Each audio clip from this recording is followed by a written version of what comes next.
இவெல்லாம் சரியாக வரமாட்டான், இவெல்லாம் சரியாக வராது, இதெல்லாம் உருப்படாது, இப்படிலாம் சொல்லிடக்கூடாது. ஏன்னா தேவன் வந்து அவங்களுக்குள்ள என்ன தாளாந்து வச்சுக்கிறா நமக்கு தெரியாது. நானே இவ்வளோ மோசமாக இருக்கிற ஆள் நல்லா இருக்கிறேன்னா, இந்த இன்னும் மோசமான இருக்கிற ஆளை கர்த்தர் நல்லா ஆக்க மாட்டாரா? எல்லாம் அழிஞ்சு போய் இதெல்லாம் பில்டிங்கை பார்க்குறீங்கன்னா இதெல்லாம் அழிஞ்சு போயிடும். ஒருத்தனும் பரலத்துக்கு போக முடியாது. இன்றைக்கி ஊழியம் செய்கிற ஒரு ஆளும் பரலத்துக்கு போகவே முடியாது. எல்லாம் நரகத்துக்கு போக போகிறாங்க. எல்லாருக்குள்ளும் லேகின் ஆவி இருக்குதான்.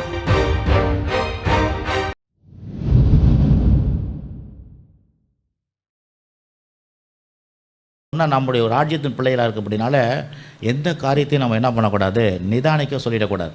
இப்போ நீங்கள் பக்கத்தில் உங்களுக்கு தெரிஞ்சவங்க இல்லை சொந்தக்காரங்க எல்லாருமே இருப்பாங்க. நம்ம என்ன பண்ணிடக்கூடாது, அவசரப்பட்டு இது இப்படி ஆகிடும் அப்படி ஆகிடும் இப்படிப்பட்ட ஒரு நம்ம மேல் தோற்றத்தில் பார்த்துட்டு இது இப்படி தான் நடக்கும்னு சொல்லிடக்கூடாது.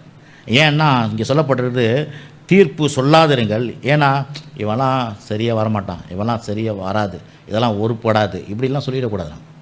ஏன்னா தேவன் வந்து அவங்களுக்குள்ள என்ன தாளாந்து வச்சுக்கிறா நமக்கு தெரியாது. அவங்களுக்குள்ள தேவன் என்ன திட்டம் வச்சுக்கிறா நமக்கு தெரியாது. ஆகவே நம்ம என்ன பண்ணக்கூடாது, தேவனுடைய பிள்ளைகளாக இருக்கிற ராஜ்யத்தின் பிள்ளைகளாக இருக்கிறவங்க என்ன பண்ணோம், நானே இவ்வளோ மோசமாக இருக்கிற ஆள் நல்லா இருக்கிறேன்னா, இந்த இன்னும் மோசமான இருக்கிற ஆளை கர்த்தர் நல்லா ஆக்க மாட்டாரா?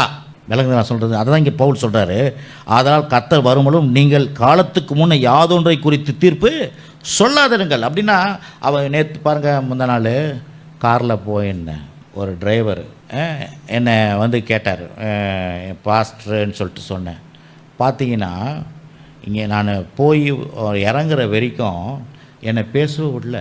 என்ன தெரியுமா, பேச விடாத அவர் பாட்டு என்னென்னமோ பேசிட்டு கடைசியில் என்ன தெரியுமா சொன்னார், யாருமே இந்த உலகத்தில் இருக்கிறவங்க யாருமே எங்கே போக மாட்டாங்க, பரலோகத்துக்கு போக மாட்டாங்க. நாங்கள் எப்படி நம்புகிறோமோ ஒரு தீர்க்கதரிசி நம்பினுக்கிறோம், அவர் மூலமாக தான் நாங்கள் பரலோகத்துக்கு போக போகிறோம், எல்லாமே அழிக்கப்படுவாங்க, இந்த பில்டிங்கெல்லாம் அழிஞ்சு விழுந்துடும். அவர் பாட்டுன்னு இஷ்டத்துக்கு சொன்னார். நான் பாட்டுன்னு இறங்கி காசை கொடுத்துட்டு போயினே இருந்துட்டேன். ஏன்னா அவர் வந்து காலத்துக்கு முன்னே தீர்ப்பு சொல்கிறார்.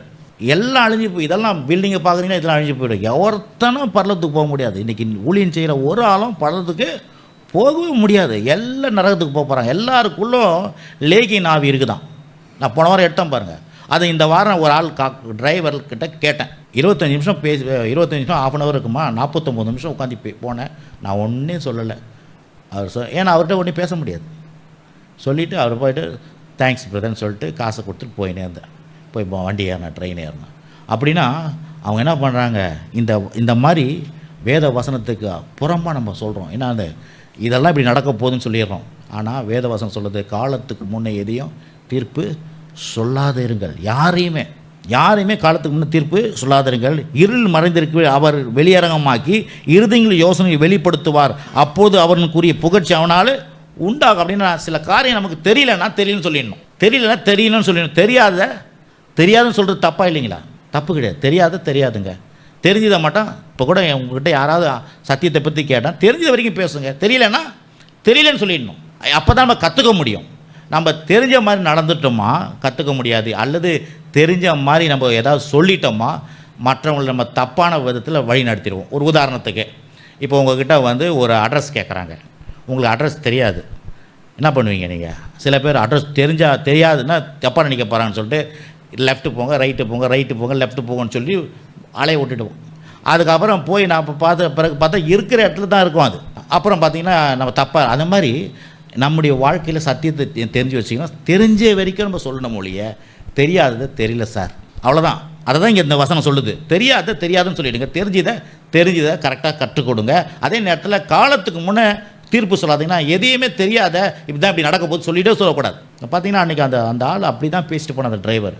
அப்படியே நான் சைலண்ட்டாக வந்து அப்புறம் நான் வந்து யோசித்தேன், ஆண்டவர் நம்மளை வந்து ஆவியானவர் அவர்கிட்ட பேச வைக்கல, சைலண்ட்டாக உட்கார வச்சார். 49 நிமிஷமா 49 நிமிஷம் சைலண்ட்டாக அவர்கிட்ட சொன்னதெல்லாம் என்னென்ன சொன்னார் தெரியுங்களா? சைலண்ட்டாக. அப்புறம் தம்பிக்கிட்ட சாம்கிட்ட என்ன சாமி இப்படி பேசுகிறாருன்னா, முட்டாள்கிட்ட என்ன பேசுறது அப்படின்னு சொல்லிட்டு இறங்கி வந்து அவ்வளோ மோசமாக பேசுகிறார் எல்லாரையுமே. அப்போ தான் இதான் இந்த வசனம்லாம் வாசிக்கல அவர். ஏன்னா நாங்கள் தான் போவோம், அத்தனை பேரும் நரகத்துக்கு போக போகிறாங்க, எல்லாருக்குள்ளே லேகின் ஆவி இருக்குது அப்படின்னாரு. ஆகவே தான் இங்கே இதுதான் இந்த வசனம் சொல்லுது, யாரையுமே நம்ம தவறாக பேசக்கூடாது.